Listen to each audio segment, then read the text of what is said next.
Hello बच्चों, तो welcome back. और आज ये चैप्टर नंबर 1 क्लास 12 का वीडियो नंबर 3।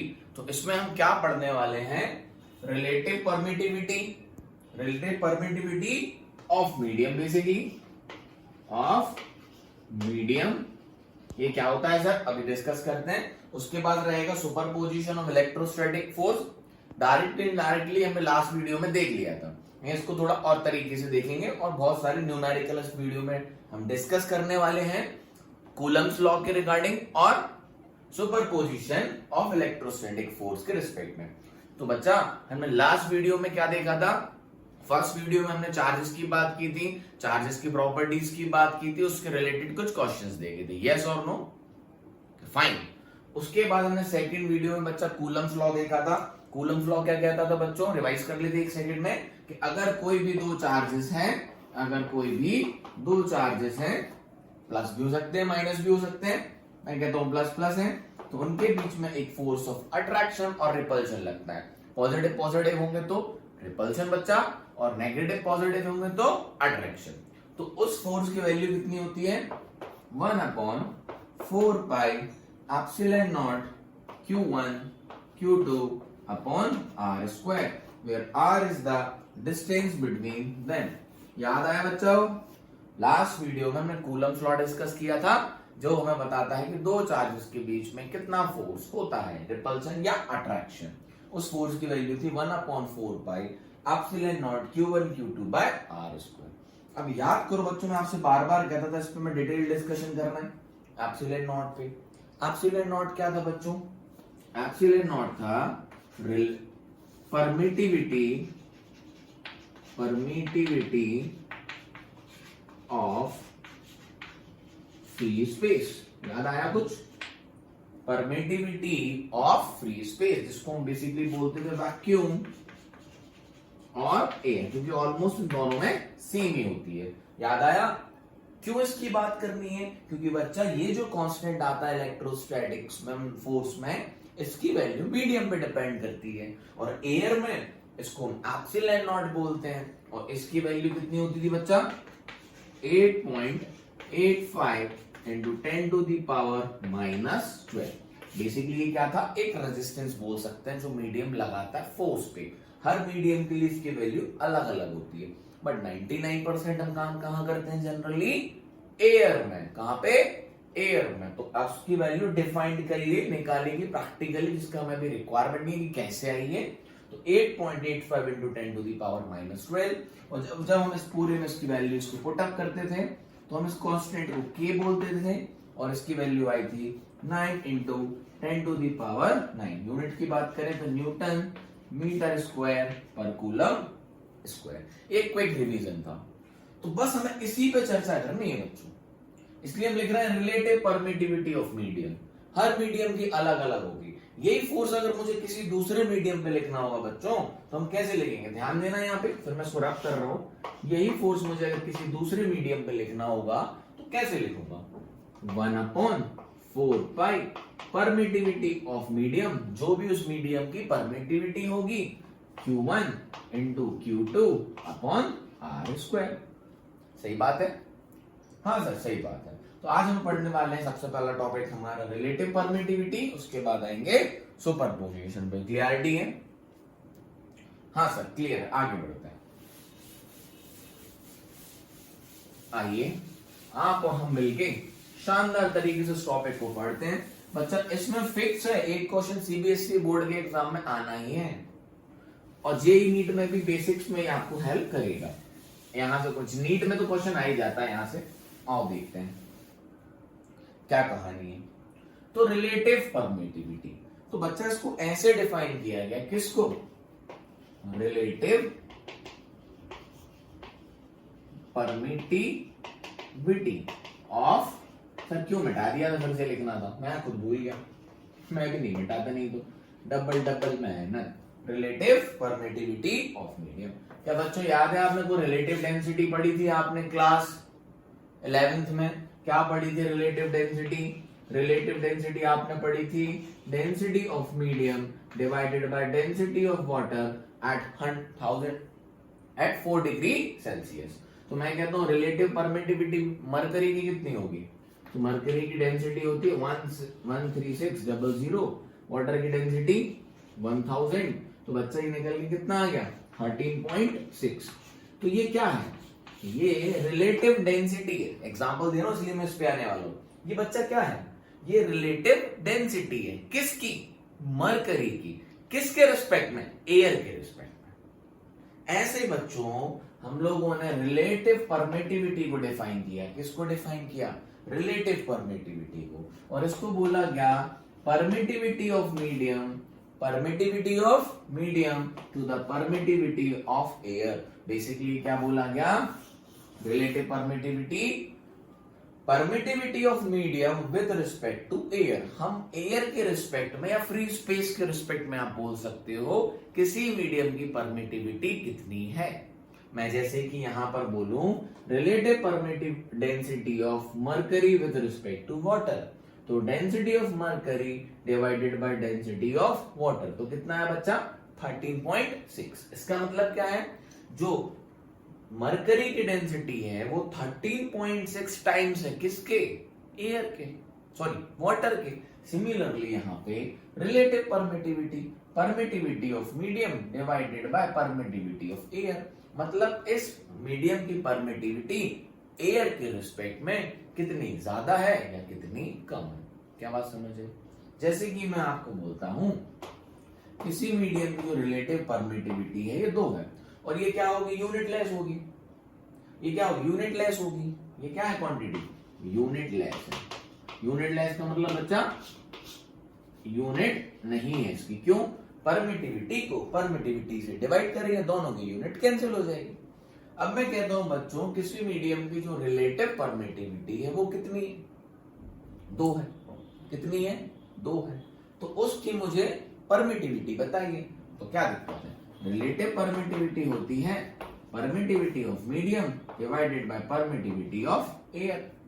तो यहां से हमें परमिटिविटी कितनी दी है, 2, permittivity of medium epsilon not की वैल्यू आपको पता है कितनी होती है, 8.85 इंटू 10 टू दी पावर बोलो -12। तो यहां से हम लिख सकते हैं permittivity of medium is equals to 2 into 8.85 into 10 to the power -12। क्या बात क्लियर है, बोलो। कैलकुलेशन आप कर सकते हो अप्रोक्सीमेटली, मैं यहां लिख देता हूं 7.60 समथिंग आएगी इंटू 10 टू दी पावर -12। मैं रैंडम कैलकुलेशन करता हूं, आपको पूरे करने हैं, ठीक, जनरल अप्रोक्सीमेटली। तो ये क्या आ गई, परमिटिविटी ऑफ मीडियम। तो अगर आपको किसी भी मीडियम की रिलेटिव परमिटिविटी पता है तो उसमें हम बच्चा क्या करेंगे, एयर की परमिटिविटी का मल्टीप्लाई कर देंगे तो मीडियम की परमिटिविटी मिल जाएगी।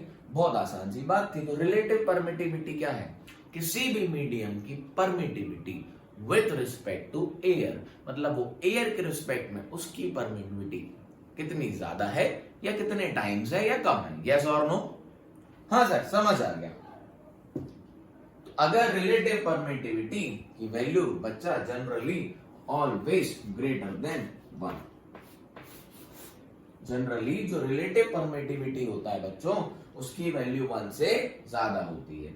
क्यों ये 1 से ज्यादा होती है सर, क्योंकि ऐसा कैलकुलेटिव हुआ कि जब भी हमने किसी दूसरे मीडियम में किसी, क्योंकि आपको पता है परमिटिविटी ज्यादा तो के की वैल्यू कम, क्यों, देखो आओ थोड़ा इस पर डिस्कशन करते हैं, थोड़े पीएचडी जैसी बातें करते हैं। 1/4 पाई एप्सिलॉन m लिखते हैं। तो बच्चा परमिटिविटी ज्यादा तो के की वैल्यू कम, के की वैल्यू कम तो उस मीडियम में फोर्स कम, यस और नो। हाँ सर, परमिटिविटी ज्यादा तो के की वैल्यू कम, और बच्चा के की वैल्यू कम तो सेम चार्जेस के बीच में सेम दूरी में फोर्स कम। समझ में आया।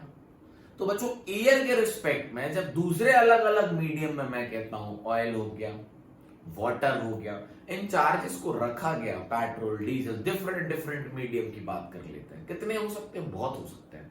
तो एयर के रिस्पेक्ट में जब दूसरे मीडियम्स में इनको रखा गया तो जो फोर्स की वैल्यू आ रही थी बच्चा वो कम आ रही थी, एज कंपेयर टू एयर। तो जब फोर्स की वैल्यू दूसरे मीडियम में एयर के कंपैरिजन कम आ रही थी, मतलब उन मीडियम में के की वैल्यू क्या है, कम है एयर के कंपैरिजन, है ना। और अगर कम है तो इसका मतलब उनकी परमिटिविटी ज्यादा है, इसलिए इन्होंने बोला जो रिलेटिव होती है तो हमेशा ये ज्यादा होगी, तो ये कम होगी, मतलब ये कम है, और ये हमेशा एयर से ज्यादा है, तो इसका रेशियो 1 से ज्यादा आएगा। तो जो रिलेटिव परमिटिविटी होती है वो जनरली 1 से ग्रेटर होती है। क्या बात ठीक है? नोट कर लो बच्चा, आया कि नहीं? हाँ सर, आप क्लियर हो गया मैं रिलेटिव परमिटिविटी कितनी होती है। तो पहले एक क्वेश्चन लेते हैं, उसके बाद इसका थोड़ा सा रिलेशन बनाते हैं फोर्स के रिस्पेक्ट में बच्चों। आओ, मजा आएगा आपको, आ जाओ फटाफट ध्यान से सुनना। मैंने कहा दो चार्जेस के बीच में एयर में जो फोर्स था वो था बच्चों 2 न्यूटन। एग्जाम चलो बड़ा ले लेते थोड़ा, 8 न्यूटन। कोई दो चार्ज होंगे, मैं कहता हूं एक Q1, दूसरा मैं कहता हूं Q2, और उनके बीच में डिस्टेंस कितना है R। तो उनके बीच में जो एयर में फोर्स आया वो आया 8 न्यूटन। अरे यस और नो? हाँ सर समझ आ गया। तो क्वेश्चन आपसे ये पूछा गया, इस सेटअप को, इन चार्जेस को सेम डिस्टेंस पर रखा गया किसी मीडियम में जिसकी रिलेटिव परमिटिविटी 3 है। कितनी है? 3 है। इस सिस्टम चार्जेस को किसी दूसरे मीडियम में रखा सेम डिस्टेंस पर जिसकी मीडियम की रिलेटिव परमिटिविटी 3 है, तो उसमें उस मीडियम में मुझे फोर्स बताइए। एयर में कितना फोर्स है? 8। उसी सेटअप को किसी मीडियम में रखा गया जिसकी रिलेटिव परमिटिविटी बच्चा कितनी है? 3 है, तो उस मीडियम में फोर्स बताइए। अरे यस और नो बोले। आओ सॉल्यूशन देखते हैं। तो सॉल्यूशन करते करते मैं आपको ये क्यों करवा रहा हूं, यहां मैं फोर्स इन एयर और फोर्स इन मीडियम में एक रिलेशन बताता हूं। क्या बनाता हूं? फोर्स इन एयर विद और फोर्स इन किसी दूसरे मीडियम में एक रिलेशन बनाता हूं। आओ देखते हैं कैसे। तो बच्चा फोर्स इन एयर क्या लिखते हैं? 1/4 pi epsilon naught Q1 into Q2 upon R square. नहीं आया? ऐसे लिखते हैं फोर्स इन एयर। हाँ सर। तो फोर्स इन मीडियम कैसे लिखा जाएगा? 1/4 pi permittivity of medium into Q1 into Q2 upon R square. सही है? हाँ सर सही है। आइए अब एक बात पता है हमें कि जो रिलेटिव परमिटिविटी होती है वो क्या होती है बच्चों? वो होती है permittivity of medium divided by permittivity of air, free space generally. तो यहां से जो परमिटिविटी ऑफ मीडियम आई वो कितनी आई? Relative permittivity into epsilon naught. Yes और नो? तो इस इक्वेशन में हम इसको अगर उठा के रखें, मतलब मीडियम में फोर्स में देख क्या आएगी? 1/4 पाई परमिटिविटी ऑफ मीडियम में अगर मैं इसकी वैल्यू उठा के रखता हूं तो epsilon naught into epsilon R into Q1 Q2 upon R square. अरे यस और नो? इसको बोल लो 1। मैं डायरेक्ट भी बता देता लेकिन मैं थोड़ा सा आपको फील करा रहा हूं ये आया कैसे, है ना। तो ध्यान से देखो बच्चा, 1/4 pi epsilon naught Q1 Q2 upon R square, ये क्या है? Force in air. तो यहां भी तो देखो 1/4 pi epsilon naught into Q1 into Q2 upon R square. अगर मैं इसको थोड़ा आगे लिख दूं चलेगा? ये लो, वैल्यू रखने का इसको अलग करके आगे लिख दिया, कोई फर्क थोड़ी ना पड़ता है। तो ये वैल्यू किसकी बनी? Force in air. ध्यान से देखो, ये क्या है? ये तो है फोर्स इन एयर। मीडियम वाले में मैंने क्या परमिटिविटी ऑफ मीडियम की वैल्यू रख दी इस वाले फॉर्मूले में, तो अपना relative permittivity epsilon R into epsilon naught आ गया। तो epsilon R into epsilon naught को मैंने रिप्लेस कर दिया इस एप्सिलॉन एम को। तो इसको बस यहां लिख के, अब ये ध्यान से देखो, ये फोर्स इन एयर ही तो बचा। तो देख बच्चा क्या आया? Force in medium is equals to force in air divided by relative permittivity. And this is a very important result, please note it down. ये तो चाहिए था। अब ये सवाल 1 सेकंड में हो जाएगा। वैसे में समझ नहीं आ रहा था, तो एक रिलेशन है यहाँ पे आप साइड में लिखेंगे और इसको थोड़ा और सजा लो तो क्या होगा, relative permittivity of any medium is equals to force in air divided by force in medium. Note मारो, नोट करो। सर क्वेश्चन करा रहे थे, थ्योरी सी पढ़ा दी बेटा, क्वेश्चन का ही पार्ट है, उससे हमने एक रिलेशन बना लिया, इसलिए मैंने पहले क्वेश्चन लिया कि आपको समझ आए कि हम कर क्या रहे हैं। तो हमने क्या किया, हमने एक इनके बीच में रिलेशन बना लिया। किसके बीच में, फोर्स बिटवीन एयर, मतलब फोर्स इन एयर और फोर्स किसी दूसरे मीडियम में, तो रिलेटिव परमिटिविटी के बीच से एक रिलेशन बन के आया कि जो भी रिलेटिव परमिटिविटी होती है किसी भी मीडियम की, वो क्या होती है, force in air divided by force in medium. Note करो फिर क्या बचा इस क्वेश्चन में, कुछ है ही नहीं है। नोट मारो बच्चों, क्लियरिटी हुई है कहां से आया। तो किसी भी मीडियम की जो रिलेटिव परमिटिविटी होती है उसमें उसका ratio force in air to the force in उस मीडियम के बराबर आता है। अरे हाँ की ना, बता दे, हाँ सर आ गया। चलिए अब इस क्वेश्चन को कर देते हैं, 1 सेकंड का काम है, नहीं तो दिमाग लगाते रह जाते। अब आपको मिल गया फॉर्मूला, फॉर्मूला हमने ड्राइव भी करके दिखा दिया। तो यहां पर क्या आया, relative permittivity of any medium is equals to force in air divided by force in medium. तो बच्चा हमें तो फोर्स इन मीडियम निकालना है, तो force in medium is equals to force in air divided by relative permittivity उस medium की। तो फोर्स इन एयर कितना दिया, 8, रिलेटिव परमिटिविटी कितनी दी है, 3। आया कि नहीं सर, आ गया।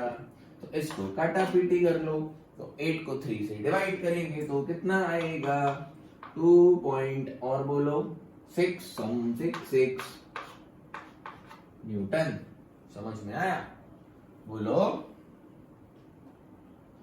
अरे नहीं आया, बात समझ में आई बच्चा, बोलो बोलो। हाँ सर आ गया। तो बेटा ये फॉर्मूला हम रख लेंगे और जिस भी मीडियम में फोर्स पूछा जाएगा या एयर में पूछा जाएगा और रिलेटिव परमिटिविटी दी होगी तो निकाल लेंगे। आया कि नहीं, डन है।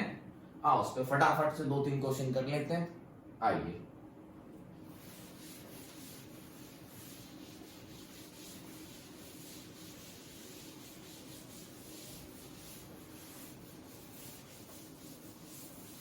बच्चों डस्टर से मिटा देते बहुत वाइड हो जाता था ना, अब नहीं हो रहा ना जी। और फटाफट छोटे छोटे क्वेश्चन कर लें, एक एक नंबर जैसे, सीबीएसई में अगर आ जाए तो एक एक नंबर जैसे बोलेंगे। जो मीडियम है, जो मीडियम है उसकी परमिटिविटी 2.5 है, कितनी है, 2.5 है ना। तो उसकी मुझे रिलेटिव परमिटिविटी बताइए। एक मीडियम है जिसकी परमिटिविटी कितनी है, 2.5 है, तो उसकी रिलेटिव परमिटिविटी बताइए। यस और नो बोले, सॉरी परमिटिविटी है, ये गलत लिख दिया, ये रिलेटिव है। रिलेटिव परमिटिविटी कितनी है, 2.5। तो मुझे उसकी मीडियम की परमिटिविटी बताइए। ऐसा क्वेश्चन हमने अभी किया। तो परमिटिविटी ऑफ किसकी, बोलो, relative permittivity of medium divided by permittivity of air, आपसे ले नॉट। तो ये हमको दी हुई है 2.5, ये निकालनी है और ये कितनी हो जाएगी, 8.85 इंटू 10 टू दी पावर -12। तो जो परमिटिविटी आ गई मीडियम की वो आ गई 2.5। बहुत सड़े से सवाल है सर, मतलब सड़े से तो नहीं कह सकते बेटा, कंसेप्ट है, इजी सवाल कह सकते हो आप। इंटू 10 टू दी पावर -12, इसको मल्टीप्लाई करिए और 10 टू दी पावर -12 के फॉर्म में लिख दीजिए। और उसकी यूनिट क्या होगी, बोलो, कूलम स्क्वायर न्यूटन पर मीटर स्क्वायर। तो ये आंसर हो गया, 1 मार्क में पूछा जा सकता है। रिलेटिव दियो, परमिटिविटी पूछ रहे हो तो एप्सिलॉन नॉट से मल्टीप्लाई करना है, सीधी सीधी बात है। अरे आया कि नहीं, क्या हम उल्टा क्वेश्चन कर सकते हैं, बोलो। परमिटिविटी दी होगी मतलब ये, रिलेटिव पूछ रहे होंगे तो निकाल सकते हैं। हाँ सर क्या है, बड़ी बात है, निकाल सकते हैं, कैलकुलेशन है।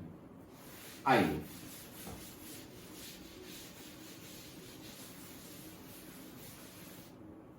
चलिए एक और क्वेश्चन सुनिए। तो बोला एक मीडियम है जिसकी रिलेटिव परमिटिविटी 4 है। कितनी है? 4 है। और उस मीडियम में जो फोर्स है वो बच्चा वो है आपका 12 न्यूटन। कितना है? 12 न्यूटन। तो बताइए सेम सिस्टम का फोर्स, सेम चार्जेस के बीच में फोर्स एयर में कितना होगा? देखिए फटाफट, आइए समझते हैं। क्या बोला है? एक मीडियम है जिसकी रिलेटिव परमिटिविटी 4 है और उस मीडियम में दो चार्जेस के बीच में डिस्टेंस r है और फोर्स कितना आया उनके बीच में? 12 न्यूटन। तो उसी सिस्टम को अगर एयर में लिया तो कितना फोर्स आएगा? क्या ही सवाल है सर, अब तो हम कर लेंगे। तो जो रिलेटिव परमिटिविटी होती है वो क्या होती है? Force in air divided by force in medium. तो रिलेटिव कितनी है? 4। फोर्स इन एयर ये हो गया, मीडियम में कितना है? 12। तो यहां से फोर्स इन एयर कितना आ गया? 12 इंटू 4, यार यस और नो, तो आ गया 48 न्यूटन। बस ये तो क्वेश्चन है, डन है। बोले तो क्या बच्चा रिलेटिव परमिटिविटी क्लियर है? रिलेटिव परमिटिविटी क्या होती है? रिलेटिव परमिटिविटी होती है परमिटिविटी किसी भी मीडियम के विथ रिस्पेक्ट टू एयर। नहीं आया? बोर्ड लेवल से ये आपके लिए बहुत सफिशिएंट है।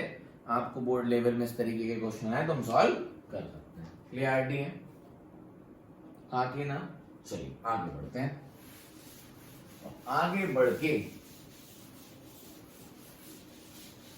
जो हम क्वेश्चन अब पढ़ने वाले हैं इसके रिलेटेड बेसिकली हमने प्रीवियस वीडियो में क्वेश्चंस भी देख चुके हैं, बट वो ठीक था। बट इसको एक नए टॉपिक के नाम के साथ पढ़ते हैं जिसको बोलेंगे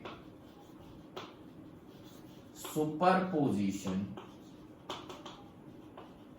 ऑफ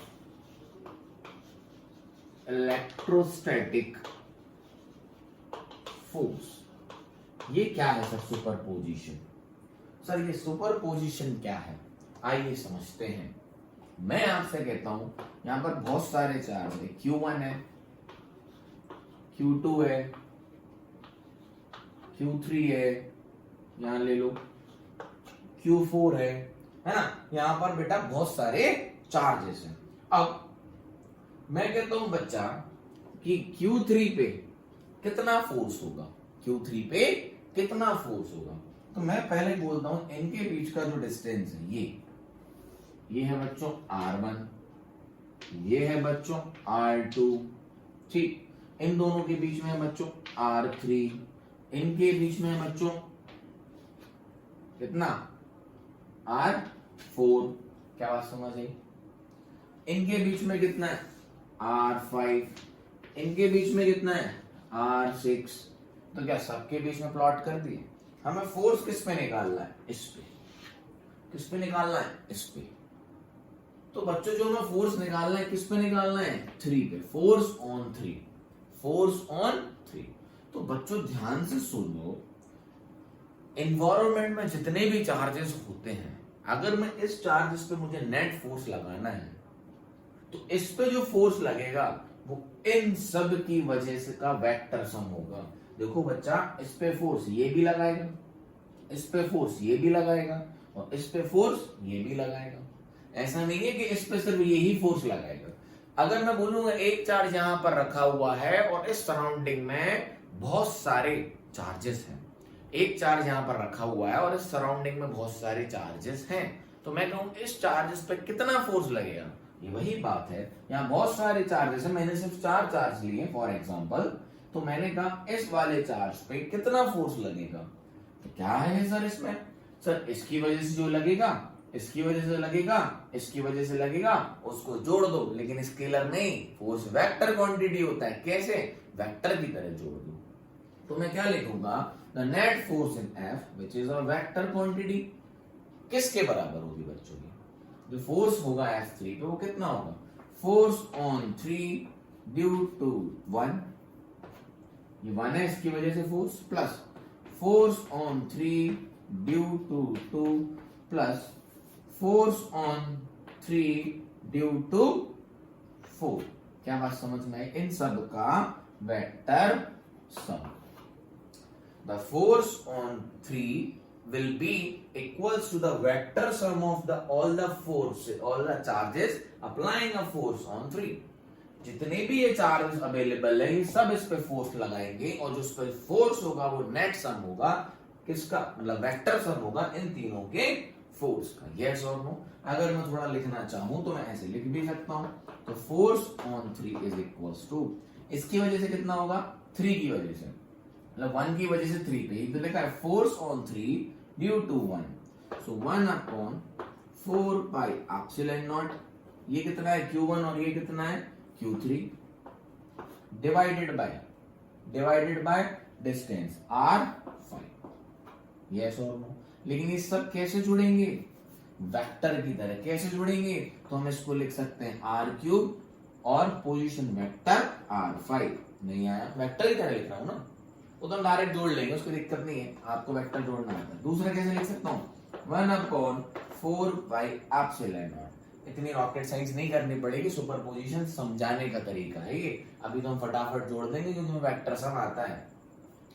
4 तो ये 3 पे 2 की वजह से, तो Q2 इंटू Q3, और 3 और 2 का है, ये 3 है ये 2 है, तो R³ से क्यूब क्यों लिख रहे हैं, मैं भैया पोजीशन वेक्टर भी तो लिख रहा हूं साथ में, R2, तो जब इसका डायरेक्शन मिल जाएगा तो वेक्टर की तरह जुड़ जाएगा, एक R से एक R कैंसिल हो जाएगा। अरे नहीं आया, बोलो, और ये इतना R5 plus 1 upon 4 pi epsilon not, आप इसको K भी लिख सकते हो, 3 और 4, तो चार्ज 3 का 4 का, और उनके बीच में बच्चा दूरी कितनी है R3, तो R3 का क्यूब और पोजीशन वेक्टर R3।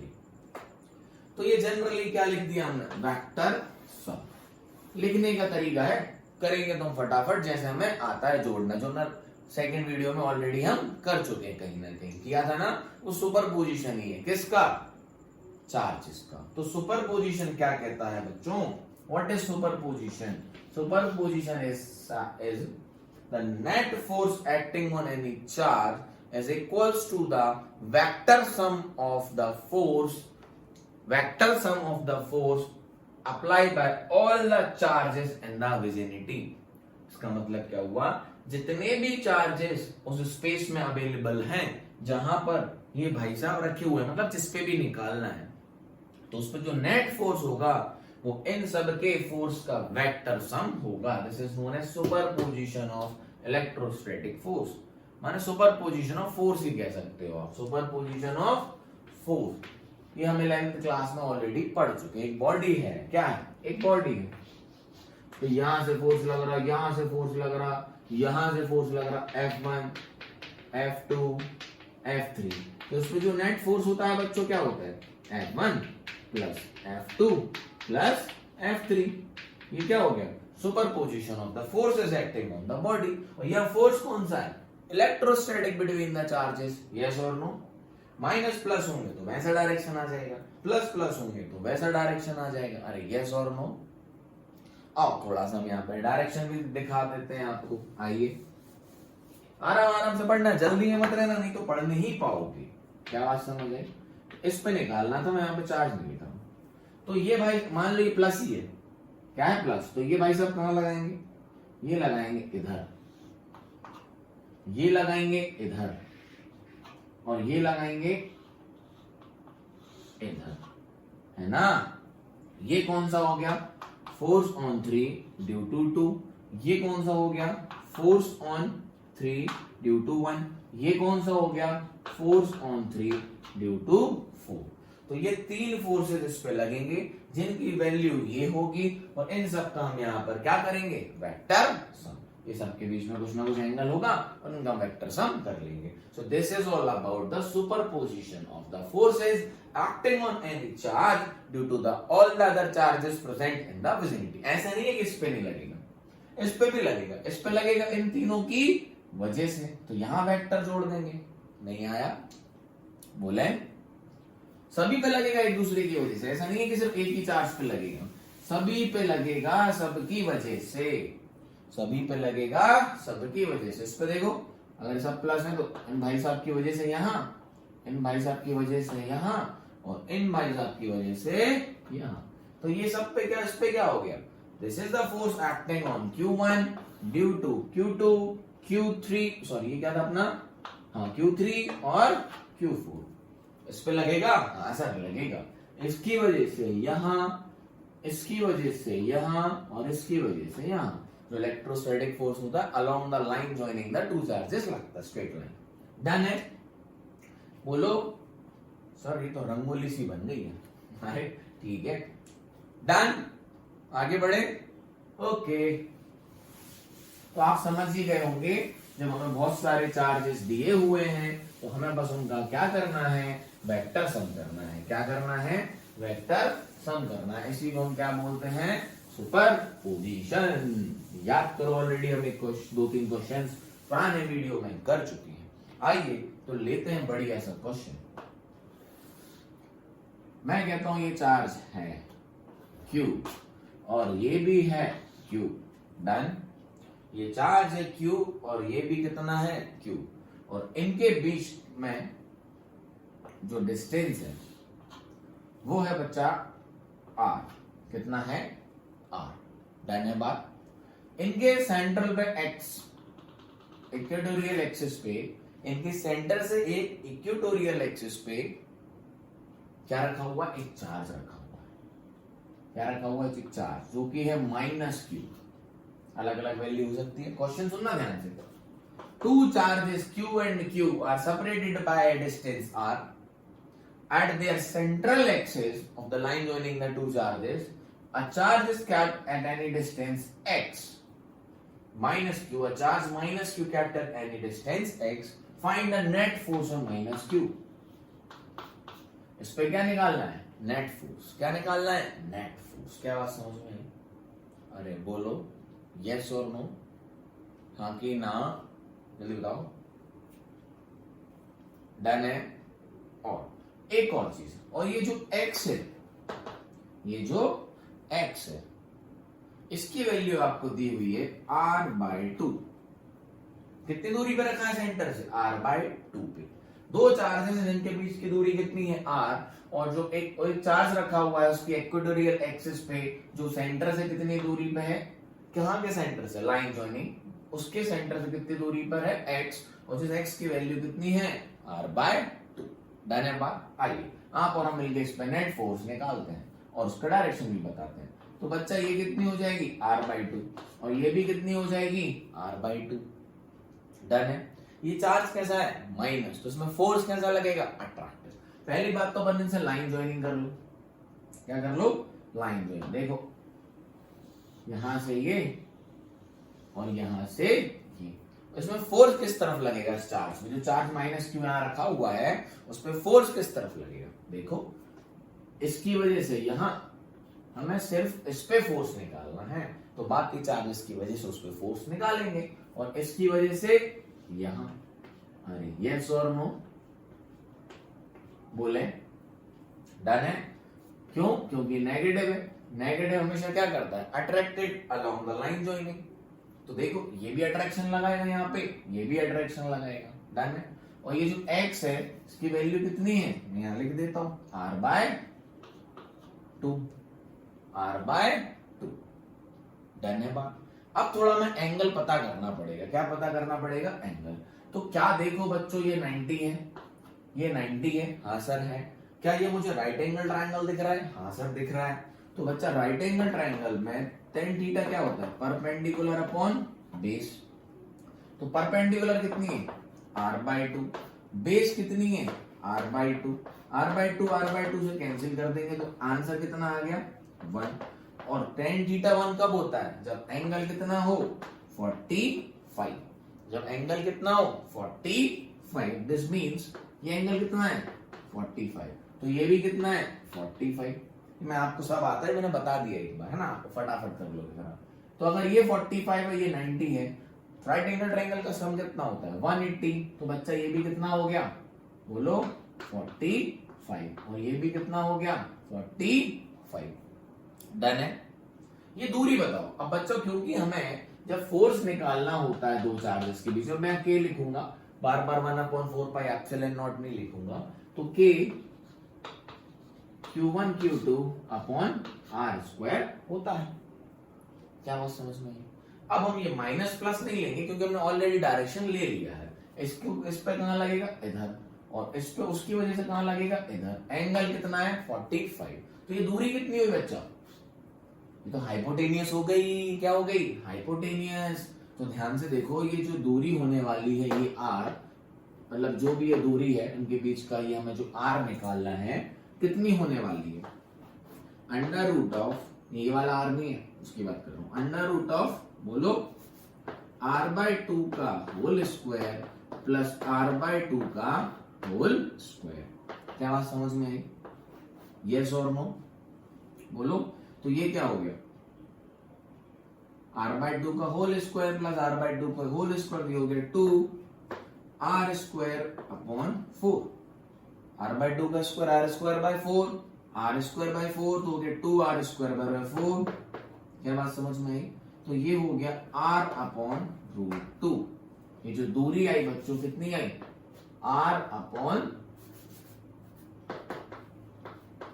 रूट 2। तो ये भी कितनी होगी, r अपॉन रूट 2। ये आप कर सकते हो, इतना एक्सपेक्टेशन मैं आपसे रखता हूं। आप 12th क्लास के स्टूडेंट हैं, हमने कुछ नहीं किया, 2-4 क्योंकि एक बहुत आराम से समझा रहा हूं, उसके बाद देखेंगे फटाफट। यहाँ पर माइनस क्यू रखा था तो स्पेस की वजह से यहाँ, स्पेस की वजह से यहाँ। अब क्योंकि ये फोर्स है तो वेक्टर सम होगा, तो उनके बीच में मैं एंगल की जरूरत है। अरे यस और नो, मैं आपको डायरेक्ट भी दिखाऊंगा कैसे करते हैं, क्योंकि आपको फोर्स रिजॉल्व करना आता होगा। अब बच्चा देखो, ये भी माइनस, ये भी क्यू है, ये भी माइनस क्यू है, ये भी क्यू है, ये भी माइनस क्यू है। तो इनके बीच में जो फोर्स और जो दूरी है वो भी क्या है, सेम है।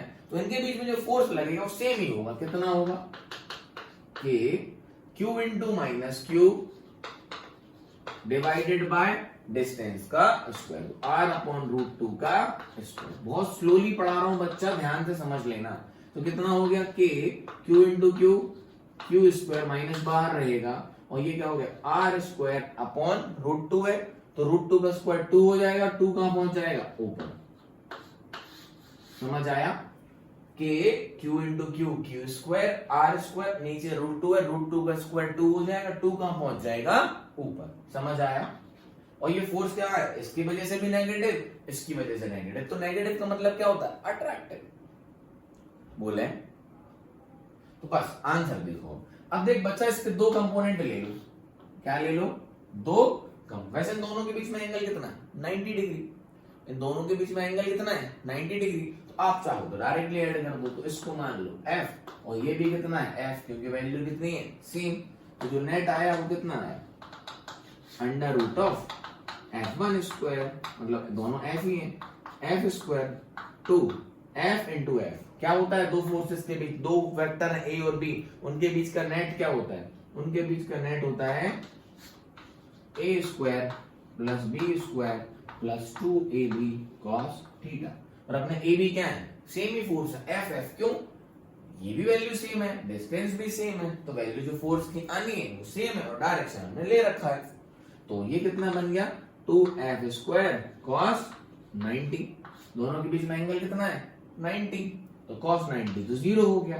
तो ये हो गया 2f स्क्वायर, ये हो गया f रूट 2। ये आ गया दोनों के बीच का नेट फोर्स, f रूट 2। और f की वैल्यू कितनी है, ये रही, तो 2 into root 2 K Q square upon r square. और ये लगेगा कहां, ये लगेगा यहां। नहीं आया, क्यों, क्योंकि दोनों 90 है, और जब दोनों फोर्स क्या हो, एक दूसरे के परपेंडिकुलर हो, तो हमेशा नेट कहां लगता है, 45 पे। नहीं आया, तो ये पूरा कितना है, 90, तो फोर्स कहां लगेगा, 45 पे। मैं आपको आसान तरीके से ही बता दूंगा, ये क्लियर है, यस और नो। दो वेक्टर के बीच का फोर्स क्या होता है, A square plus B square plus 2ab cos theta. इन दोनों के बीच में फोर्स, बेटा ये सेंटर लाइन से 45 है। जब हम वेक्टर जोड़ते हैं तो एंगल किसके बीच में होता है, दोनों वेक्टर के बीच में। तो दोनों के बीच में कितना होगा, 45 प्लस 45 90 आ गया। आसान है, हाँ सर आसान है, समझ आ गया, बहुत टाइम ले रहे हो आप, डन है। अब फटाफट से इसको आसान तरीके से बता दूं, देख फटाफट। ये अब दोनों के कंपोनेंट ले लो, यहां देखना, ये कितना है f, और ये भी कितना है f। आया, हाँ सर आ गया। आगे आगे आगे। तो ये कितना है 45 और ये कितना है 45। इन दोनों के कंपोनेंट लो तो इसका ये वाला कौन कितना होगा f sin 45, ये वाला कितना होगा f sin 45। तो बच्चा ये दोनों तो क्या हो जाएंगे कैंसिल, अपोजिट डायरेक्शन में सेम है f sin 45 f sin 45 तो क्या हो गया कैंसिल। लेकिन देखो बच्चा यहाँ ये दोनों जुड़ जाएंगे, इसका कितना हो गया f cos 45 प्लस इसका भी कितना हो जाएगा f cos 45, तो ये क्या हो गया 2f cos 45, नहीं आया 2f cos 45 डन है, बोले हाँ सर आइए f की वैल्यू 2f की वैल्यू रखो 2k q square upon r square, cos 45 की value 1 upon root 2, 1 upon root 2। अब बच्चा 2 से रूट 2 को काटेंगे तो क्या बचेगा रूट 2 बचेगा, तो देखिए क्या आ गया 2 root 2 K Q square upon R square, और क्या लगेगा downwards towards the centre of the line joining, downward towards the centre of the line joining the two charges. Clarity हुई। तो ऐसे भी कर सकते हो, ये हमने क्या किया, ये हमने क्या किया वेक्टर को रिजॉल्व किया इन एक्स एक्सिस, फोर्स हमने कहां रिजॉल्व करे एक्स एक्सिस, और फोर्स कहां रिजॉल्व करे वाई एक्सिस। तो एक्स एक्सिस में कितने आ गए 0 और वाई में कितना आ गया ये आ गया। तो ऐसे कर लो तो कोई दिक्कत नहीं है, ऐसे कर लो आसान तरीके से तो कोई दिक्कत नहीं है। अब अपन फटाफट करेंगे, ये आपको क्लियर हो चुकी होंगी, यस और नो डन है। आगे बढ़े, हाँ सर आगे बढ़ो। सर ये सब हमें आता है, कितनी आराम आराम से समझा रहे हो आप, हम बच्चे नहीं है 12th क्लास में आ गए हैं। अरे बच्चों बेसिक्स है, फर्स्ट चैप्टर है, थोड़ा आराम से देख लो। 12th क्लास वैसी 11th क्लास वैसी कोरोना में निकली होगी, तो कई बच्चों को वेक्टर सम ही नहीं आता होगा, है ना। अभी मैंने क्या 11th क्लास की सीरीज चालू की नहीं है, तो बेसिक्स में पूरे वेक्टर वेक्टर की वीडियो भी डाल दूंगा। तो अब एक बार अगर आपको लगे तो अब वेक्टर एडिशंस है ना, क्रॉस मल्टीप्लिकेशन, डॉट प्रोडक्ट, उसका मैं वीडियो डालूंगा मैं अलग से, तो उसको आप देख लेना। ठीक, आइए एक और क्वेश्चन बढ़िया सा देखते हैं, फिर उसके बाद अलग से उठाते हैं, और है ना मैंने कही ये है 2q चार्ज, एक ये है -3q चार्ज। सर वैल्यू क्यों नहीं ले रहे, वैल्यू तो आप ले सकते हो, इनके बीच में डिस्टेंस कितना है r, एक q चार्ज रखा है हमने, कहां रखा है एक q चार्ज रखा है, कहां पे रखा है r/3 पे। तो इस पे नेट फोर्स बताना है, किस पे इस पे। What is the question, 2 charge 2q -3q separated by a distance of r, a third charge q is placed at a distance of r/3 between these two charges at a distance of r/3 from 2q. What is the net force in this? तो basically हमें इस q पे F net निकालना है, किस पे इस वाले q पे। अब आप देखो ये माइनस है, ये प्लस है, और ये क्या है प्लस है, तो इसकी वजह से क्या होगा इस पे रिपल्शन, इसकी वजह से क्या होगा अट्रैक्शन। तो देखो मैं अलग से यहां थोड़ा सा आपको दिखाऊं, ये जो Q है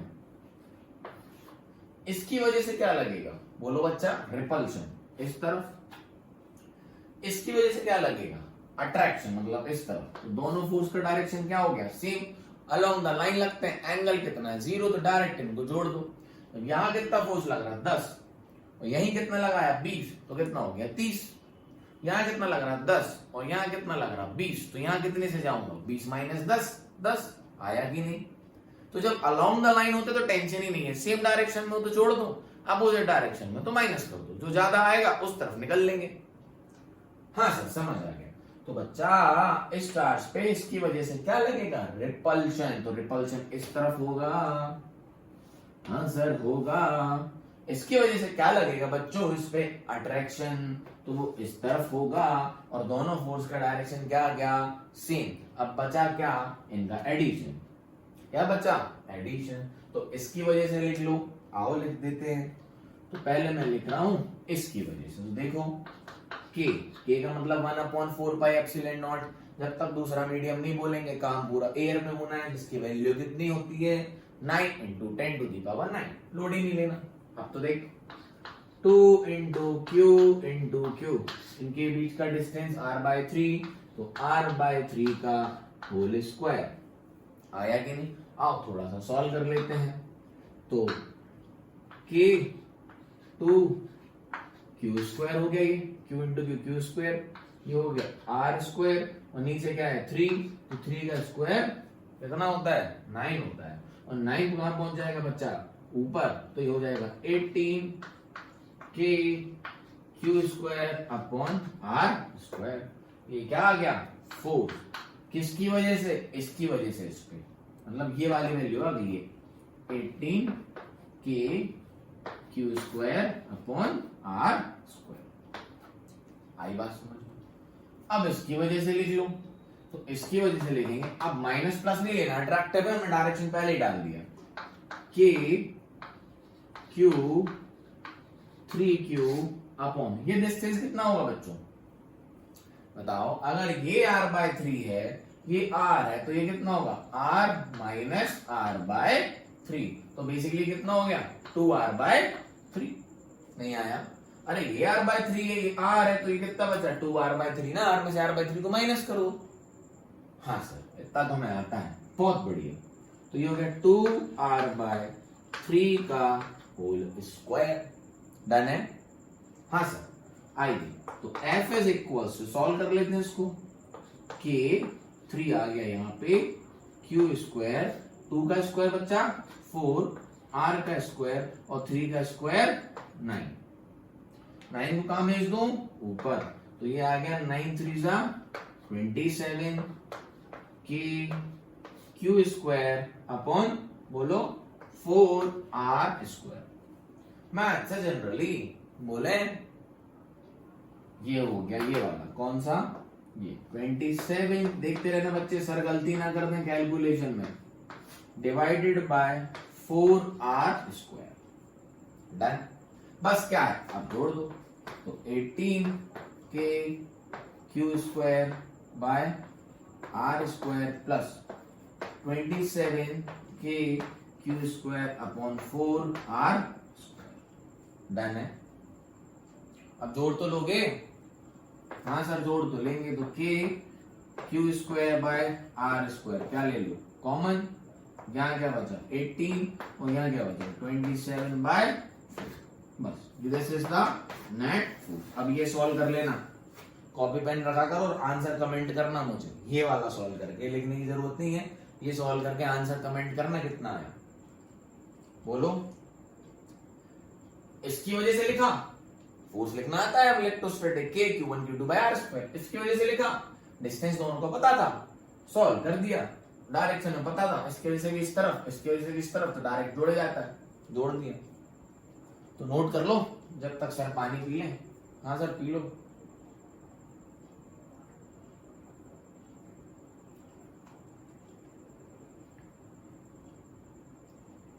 डन है, बोलो। हाँ सर आगे बढ़ते हैं बच्चा, पुराने वीडियो में भी हमने इसके रिलेटेड क्वेश्चन करे थे, याद है, स्क्वायर स्क्वायर लेके। सर याद सा तो है, तो ये याद नहीं है कि कब देखा था, तो बच्चों पहले देख लेना वो, नहीं तो डायरेक्ट थर्ड वीडियो देख रहे हो, है ना। याद करो, ये क्वेश्चन किया था पुराने वीडियो में, स्क्वायर है ए ए ए ए, यहाँ चार्ज रखा था क्यू क्यू क्यू क्यू, है ना। इस पे क्या निकलवाया था, नेट फोर्स। तो देख इसकी वजह से यहाँ सब प्लस है, तो इसकी वजह से रिपल्शन यहाँ, इसकी वजह से रिपल्शन यहाँ, और इसकी वजह से यहाँ। अरे नहीं आया, तो देख लो इसमें करना क्या, रॉकेट साइंस की फिर से तुम्हें इजी हो गया होगा। फोर्स कितना होगा इन दोनों की वजह से, इन पे, क्योंकि इनका डिस्टेंस बराबर, ये वाला कितना होता है a√2, diagonal of a square, उसका लेंथ कितनी होती है, a√2। ये कितना है 45, और ये भी कितना होगा 45। क्यों, क्योंकि 90 और ये इसके सेंटर पे, ये भी 45 है। तो क्या करना है, इन दोनों की वजह से कितना होगा, k q into Q, Q square. अब तो सर जल्दी हो जाएगा, k q into Q, Q square divided by a square, है ना। इसकी वजह से कितना, इसकी वजह से भी सेम होगा। तो ये वाला फोर्स कितना है, k q square by a square. ये वाला भी कितना होगा, k q square by a square. और ये वाला कितना होगा, k q स्क्वायर बाय, लेकिन इसका डिस्टेंस क्या, a√2, a√2 का स्क्वायर 2a स्क्वायर। नहीं आया। इन तीनों को क्या करना है, वेक्टर सम। तीनों को क्या करना है, वेक्टर सम। अब आपको आ गया होगा ये दोनों कैसे हैं 90 पे, या इसका कंपोनेंट 45 ले लो, इसका कंपोनेंट 45 ले लो और जोड़ दो। नहीं आया। अरे नेट फोर्स कहाँ आएगा, यही आएगा। इन दोनों का नेट कहाँ आएगा, यहां तो आएगा ही 45 पे। अभी समझाया था, अगर दो फोर्स सेम है F और F, तो उनका जो रिजल्टेंट आता है वो कितना आता है, F√2 अगर 90 पे है तो, और कहां आता है 45 पे। समझ आया। तो देखो इन दोनों का जो रिजल्टेंट बनेगा वो 45 पे बनेगा, और कितना आएगा, k q square by a square √2। देखो दो फोर्स अगर 90 पे हैं तो उनका रिजल्टेंट कहां बनता है, या दो वेक्टर बोल लो आप, दो वेक्टर है a और दूसरा वेक्टर है b। ये कैसे हैं 90 पे, तो उनका जो रिजल्टेंट बनता है सेम है, a और b क्या है, सेम है। तो मैं कहता हूं ये भी a है और ये भी a है, तो उनका जो रिजल्टेंट बनता है वो कितना बनेगा, a√2 और कितने पे 45 पे। तो ये भाई साहब तो सीधे ही 45 पे, जो भी हम क्वेश्चन कर रहे थे सीधे जोड़ने वाला, इनका भी कहाँ आ रहा है, इसी के अलोंग, और इन दोनों का भी कहाँ होगा, इसी के अलोंग। और इन दोनों का कितना आया, √2 k q square by a square. ये ऑलरेडी करा चुका हूं पुराने वीडियो में, समझा रहा हूं या सुपर पोजिशन में। और ये प्लस कर दो बस, k q square upon 2a square. तो फटाक से ले लो common, k q square by a square, ये हो गया √2 प्लस 1 अपॉन आंसर। वेक्टर की तरह जोड़ना है बच्चा। इन दोनों का क्या बना, ये, और इसी के अलावा इनका था तो उस पर सीधा सीधा जोड़ दिया। इन दोनों का रिजल्टेंट ये रहा, और ये क्या है उसी लाइन पे आ गया 45 पे, तो डायरेक्ट जोड़ दिया। डन है। ऐसे बच्चा अपन हजारों सवाल बनाए जा सकते हैं। बोलो डन है, हाँ सर। आइए आगे बढ़ते हैं।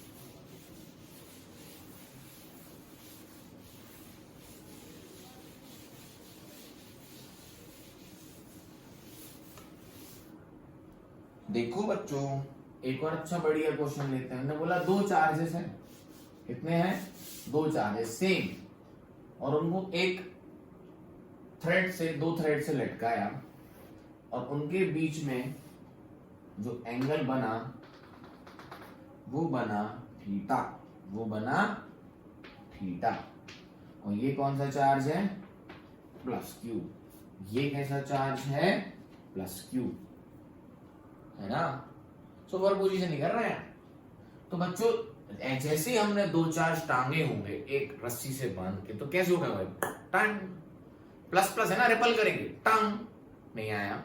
दो चार्ज हैं, दो चार्ज हैं, क्यू क्यू, और बोल दिया प्रोटॉन्स है, क्या है, दो प्रोटॉन है, दो प्रोटॉन है, उनको एल लेंथ की रस्सी से बांधा और एक पॉइंट पे क्या कर दिया, हिंज कर दिया और छोड़ा। तो उनके सेंटर लाइन से जो एक्सिस बनाया वो थीटा बनाया। वो क्या बनाया, थीटा बनाया। अरे यस और नो, दो चार्जेस हैं क्यू क्यू। अरे बोलो डन है बात, हाँ कि ना। तो इस पर दो सवाल बनते हैं। वो आपसे ये भी पूछ लेता है कभी कभार, इस चार्ज वैल्यू की क्यू बताओ। प्रोटॉन मतलब प्लस प्लस है, इनके ऊपर चार्ज कितना ये नहीं पता हमें। प्रोटॉन का मतलब क्या होता है, प्लस चार्ज है। दोनों क्या है, प्लस चार्ज है, प्लस क्यू और प्लस क्यू। ये है कितना ये नहीं पता हमें। ये प्रोटॉन होंगे बहुत सारे, मिल के बना रहे होंगे, है ना। तो दोनों क्या है, प्लस चार्ज है और प्लस चार्ज है, दोनों रिपल करके कितना बनाए, एंगल थीटा। तो ये पूछा है कि चार्ज की वैल्यू बताओ, चार्ज की वैल्यू बताओ। अरे नहीं आया। आ गया सर, नहीं आया, क्योंकि अगर एक सिंगल प्रोटॉन होता वैसे ही बता देते 1.6 into 10 to the power minus 90। इन पे कितना चार्ज होगा वो डिपेंड करेगा, उसी पे तो थीटा डिपेंड करेगा। जितना ज्यादा चार्ज होगा उतना ज्यादा रिपल्शन होगा, उतना ज्यादा थीटा होगा। तो उन्होंने बोला थीटा के रिस्पेक्ट में आंसर दे दो, और थीटा की वैल्यू दी होती तो काम कर लेते। तो देखो बच्चों क्या हो रहा होगा, ध्यान से सुनना। आओ इस पे थोड़ी सी अपन वो करते हैं। तो इस पे क्या लगा होगा, फोर्स ऑफ रिपल्शन। यहाँ टेंशन टी आई होगी स्प्रिंग में।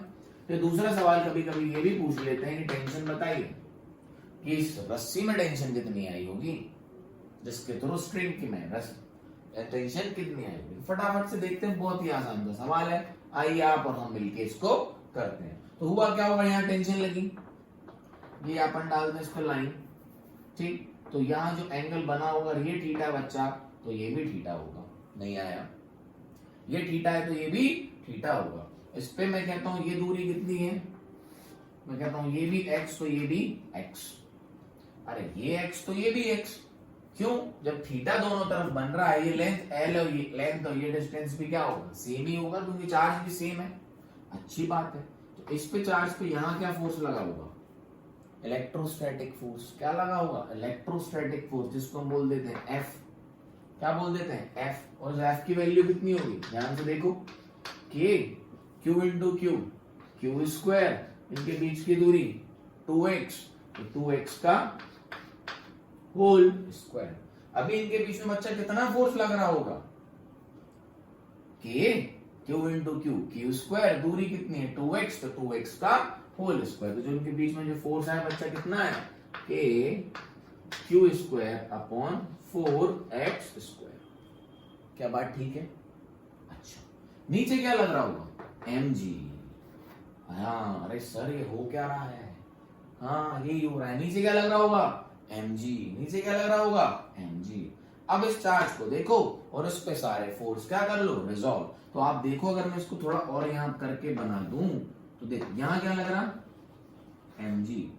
यहां क्या लग रही, टेंशन, है ना। और ये एंगल कितना है, 45। और यहां क्या लग रहा है, फोर्स। और इसकी वैल्यू कितनी है, ये इलेक्ट्रोस्टैटिक फोर्स। यस और नो, एक पे कर लो काम हो जाएगा। नहीं आया, बोलो, बस फटाफट देखो हम करते हैं। यहां इसका कंपोनेंट लो, टी को, वाई वाई पे आओ, वाई वाई पे आओ, summation of Y forces, summation of Y forces. तो ये ऊपर की तरफ t cos 45, ऊपर की तरफ t cos 45 बराबर कितना है, mg। बराबर कितना है, mg। m क्या है, मास ऑफ द चार्ज। नहीं आया, t cos 45 बराबर mg। और mg क्या है, m मतलब क्या है, मास ऑफ चार्ज का जो भी मास होगा। आइए जरा x एक्सिस पे आइए। तो बच्चा देख, इसका जो कंपोनेंट बनेगा, इसका जो कंपोनेंट यहां बनेगा, यहां कितना बन गया, t cos 45, सॉरी थीटा है ना बच्चा, मैं 45 ले रहा हूं, थीटा है, सॉरी दिया होता तो ले लेते। कितना है, थीटा। यस और नो। तो ये कितना हो गया, t cos थीटा। पुराने क्वेश्चन में 45 आ रहा था ना, इसलिए रिपीट हो रहा है। वैसे कोई सामने बैठा नहीं, लगा हुआ हूं मैं खुद में। तो ये क्या हो गया, t cos, जिस तरफ थीटा होता है उस तरफ चले जाओ तो cos थीटा, और जिस तरफ थीटा नहीं अपोजिट में चले जाओ तो sin थीटा। ये रिजॉल्व होता है जनरली। तो ये क्या हो गया, t sin थीटा बराबर कितना हो गया, इलेक्ट्रोस्टैटिक फोर्स Fe। नहीं आया, इसको बोल दो 1 और इसको बोल दो 2। डन है।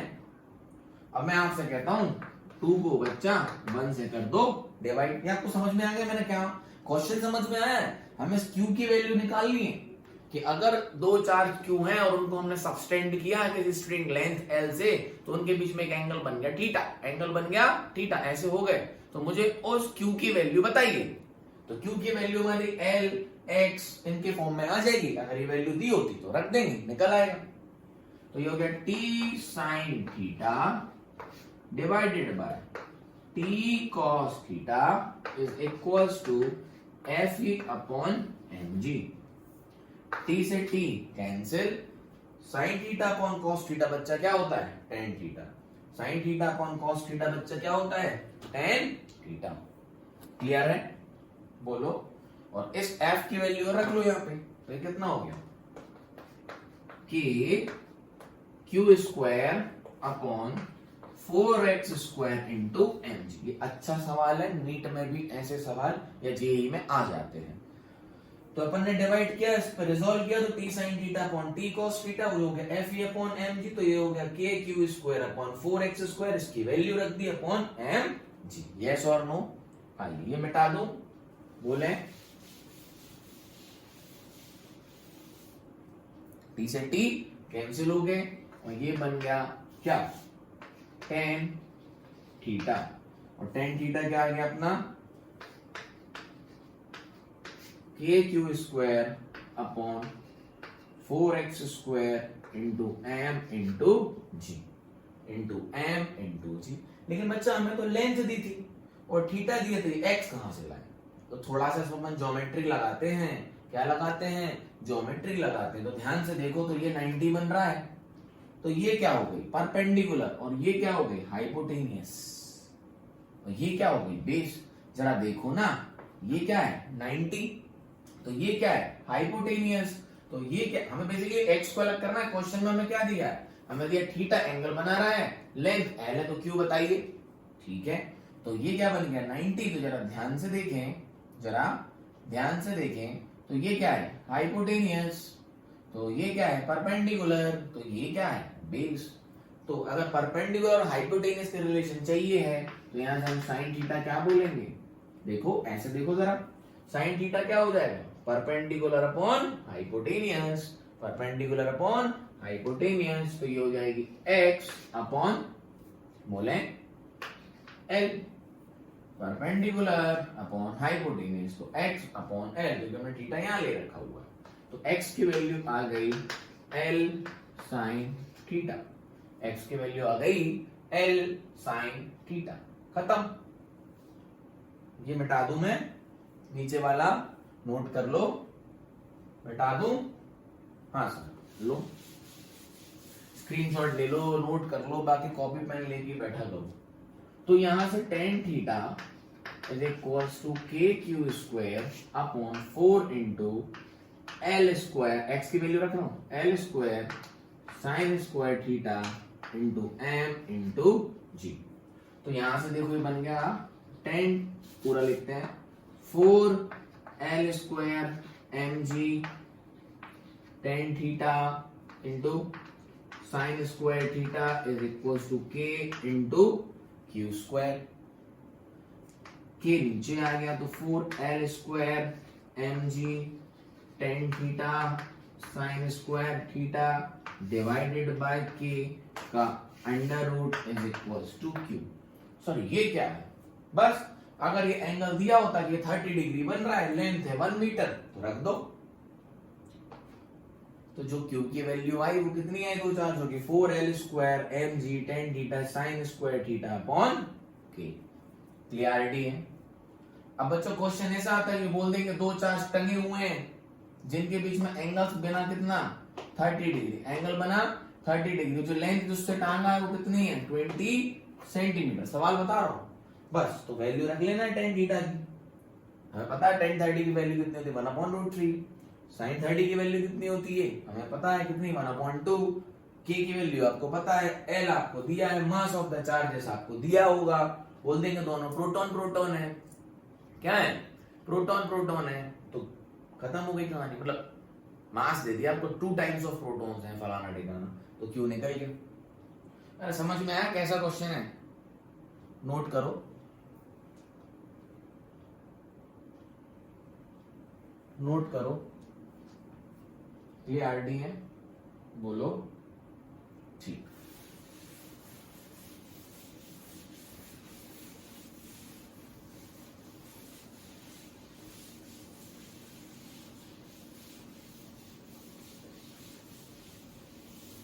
और एक और अच्छा क्वेश्चन लेते हैं। देखो एक क्वेश्चन है, उन्होंने ये पूछा कि एक इलेक्ट्रॉन है और एक प्रोटॉन है, तो जो इलेक्ट्रॉन है वो प्रोटॉन के अराउंड आर रेडियस में चक्कर लगा रहा है।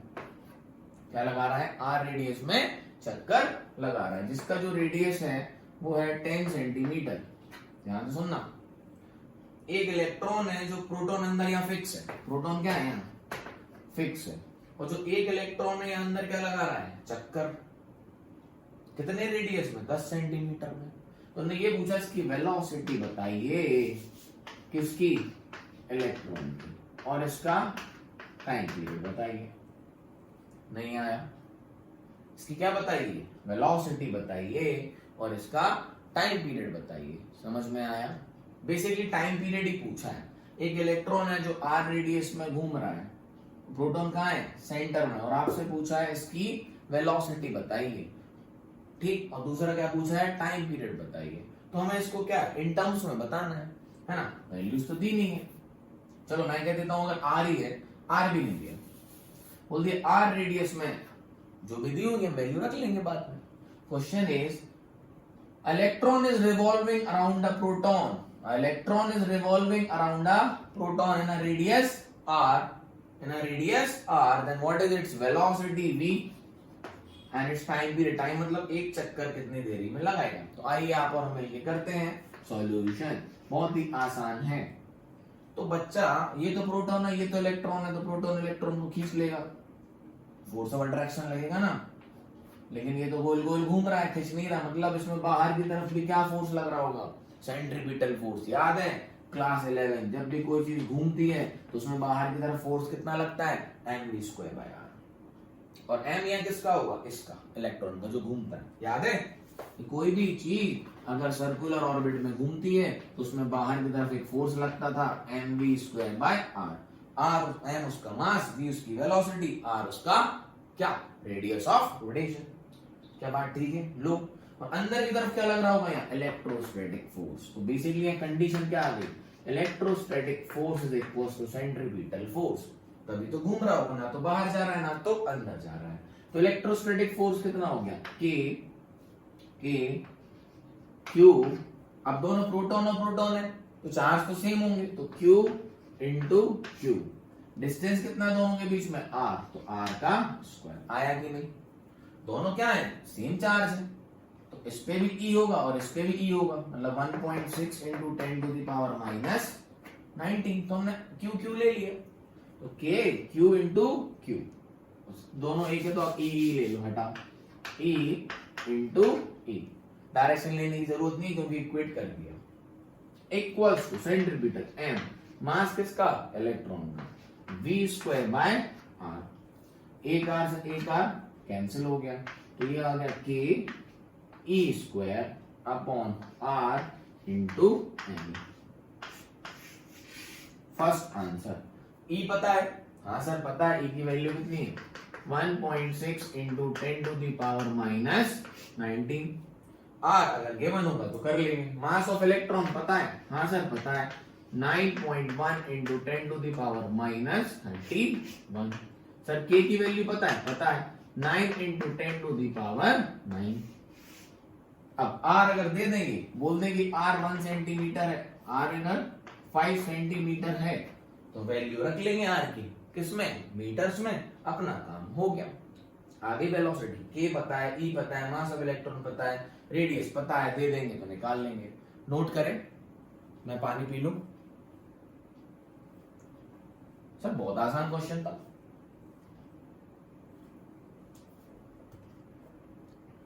डन है, आगे बढ़े। तो V याद रखो क्या है, K E²R mv²। E क्या है चार्ज, अरे एक ही इलेक्ट्रॉन और प्रोटॉन दिए थे ना, दो होते तो दो का मल्टीप्लाई कर देते। समझ आया, हाँ सर आ गया। तो बच्चा मैं इसकी वैल्यू लिख लूं जरा, यहाँ पे जो वेलोसिटी आई है कितनी है, K E² upon R into mass of electron. Done है, आगे बढ़े। ओके, आगे क्या बढ़ना है, आगे क्या निकालना है, टाइम। क्या निकालना है, टाइम पीरियड। मतलब टाइम पीरियड का मतलब एक चक्कर यहां से लगा के यहां कब आएगा। तो क्या ही है इसमें, टाइम क्या होता है, टाइम होता है डिस्टेंस अपॉन वेलोसिटी। टाइम क्या होता है, डिस्टेंस अपॉन बोलो वेलोसिटी या स्पीड। ये वेलोसिटी का मैग्नीट्यूड हमारे पास है, ये कांस्टेंट से चल रहा है, तो r constant, mass constant, E constant, K constant, और जब कांस्टेंट सी तो चल रहा था जब तो ये लगाया नहीं आया। बोलो तो टी कितना है, टी कितना हुआ, डिस्टेंस कितना चल के आएगी 2 पाई आर।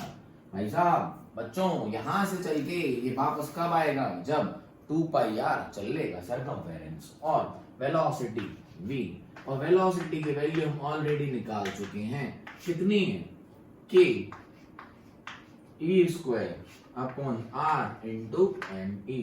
तो r और m ई पहुंच जाएंगे ऊपर, तो 2 pi r square M E upon k into E का स्क्वायर। तो ये आ गया टाइम पीरियड। वैल्यूज होंगी तो रख लेना, मास ऑफ इलेक्ट्रॉन पता है, k की वैल्यू पता है, इलेक्ट्रोस्टैटिक कांस्टेंट है एयर का, E की वैल्यू पता है, पाई पता है, R दे देंगे तो काम हो जाएगा। तुम्हें समझ आया कंसेप्ट करना कैसे। और बच्चा मैं एक बार बार बार बोलता हूं और बार बार सुनना अच्छे से कि क्वेश्चन को सॉल्व हमेशा इस तरीके से करो, बिना वैल्यू को रखें। पहली वैल्यू रख लोगे तो कॉम्प्लिकेट हो जाएगा क्वेश्चन और कैलकुलेशन में मिस्टेक कर देंगे आप। तो आप वैल्यू मत रखो, वैल्यू अपन कब रखेंगे, जब अपन लास्ट में रिलेशन सॉल्व कर लेंगे। क्या बात है, ठीक है बोले। तो इस तरीके के बच्चों बहुत सारे क्वेश्चन पूछे जा सकते हैं, आसान भी पूछे जा सकते हैं, थोड़ा सा कंसेप्ट भी लगवाया जा सकता है। यहाँ 11th क्लास का लग गया और रिजल्टेंट फोर सुपरपोजिशन में हमने वेक्टर सम कर रहे हैं, तो बहुत ही आसान है। आराम से इस वीडियो को देखा होगा आपने, तभी तो अभी यहां तक पहुंचे होगे, मुझे सुन रहे होगे। अच्छे से रिवाइज करना, अच्छी सी बुक्स उठाना, एनसीईआरटीज के न्यूमेरिकल्स करना, और कुछ अच्छी सी बुक्स हैं उनको उठाना, जैसे कि प्रदीप होती है, एसएल अरोरा होती है, इनकी बुक्स उठाइए, बढ़िया से प्रैक्टिस करिए, आपका सीबीएसई का पोर्शन बहुत अच्छे से हो जाएगा। तो till then have a good day, nice day, tata bye bye. आज की कहानी यही थी, आज की कहानी खत्म। नेक्स्ट वीडियो में आपके लिए लेके आएंगे जिसमें हम पढ़ेंगे electric field. Have a good day, nice day, tata bye bye, take care and love your parents, bye bye.